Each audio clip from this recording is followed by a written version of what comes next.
Now, I know you're not just saying nice things about Netflix because you work for them on Jessica Jones, but let's keep saying nice things about them because we want them to bring you back somehow.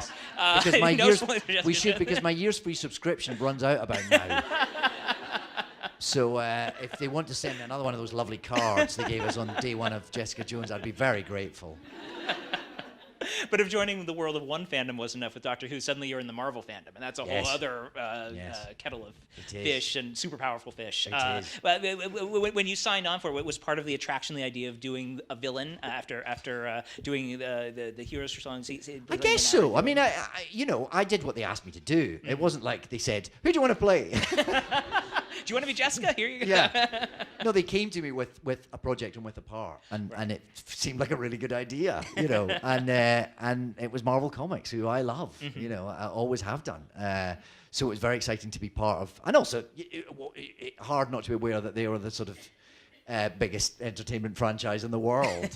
And Marvel and Netflix together were clearly the coming trend. So there was lots of things in its favor.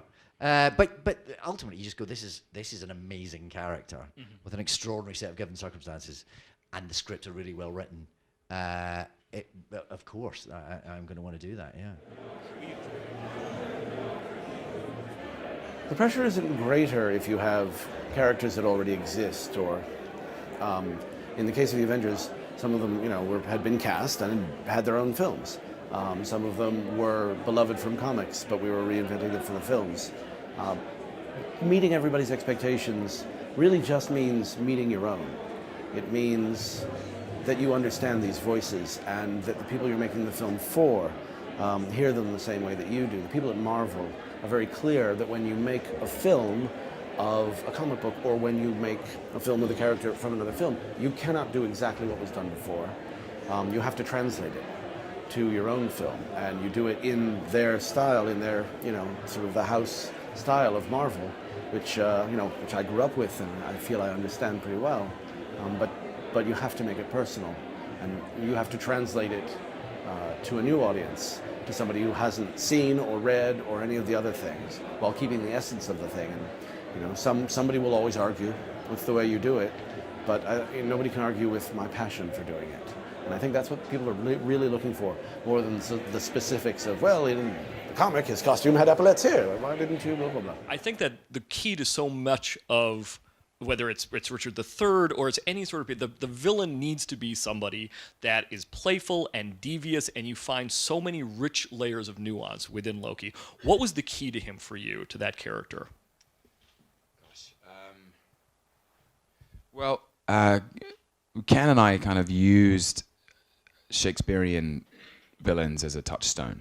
It read like quite a Shakespearean script, and the journey of Thor actually was very similar to the journey of Prince Hal in the Henry IV and Henry V trilogy. And then I just had to remind myself I was playing the god of mischief. Which is a hell of a thing to be god of, actually. There's gods of war and thunder and justice, and this guy was the god of mischief, so I knew I had to have as much fun as possible. The devil plays all the best tunes. That became a cocktail, and then weirdly, from those beginnings, he just emerged. He emerged in costume fittings, he emerged as I dyed my hair black, and I read the first script and I thought there was a fascinating, inside this extraordinary, lavish visual effects, action spectacular.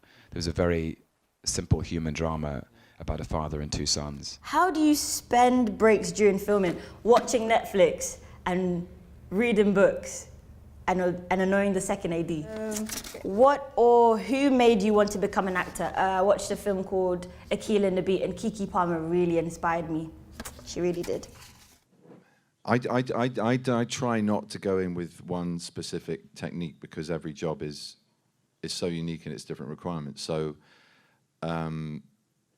there's a focus and there's an understanding and approach to work which is sort of universal. And there are givens. There are certain parameters you have to work in as an actor.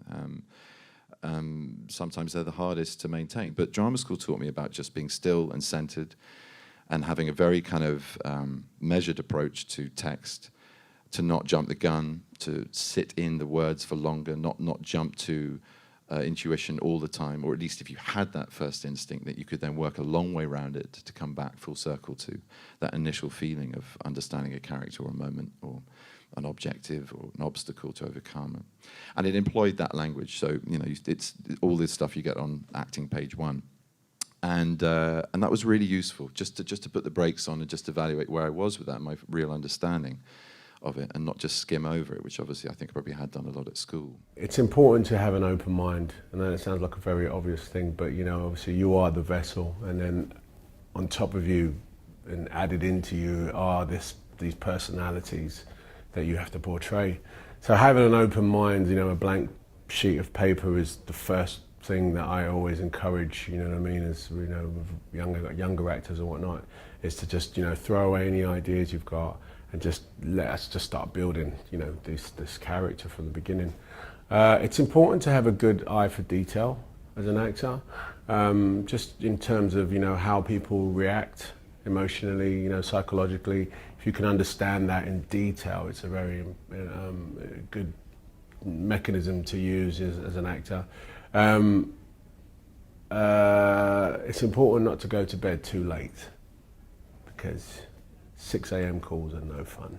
I think that the first thing that you do when you are looking at a part that you're going to play, well, for me anyway, is you work out, it's sort of meta, isn't it? It's like you work out how you're going to think about the part, It's like you can't just apply, a one-size-fits-all methodology to playing a part. Different parts sort of require different things, and the first part of the journey, in a way, is working out what kind of part it is, and then working out how you're going to approach it. Some parts I feel are very sort of research-based, and you try and find all the sort of background information of either the character, the time, you build a world for the character, and sometimes it's about a kind of a physicality.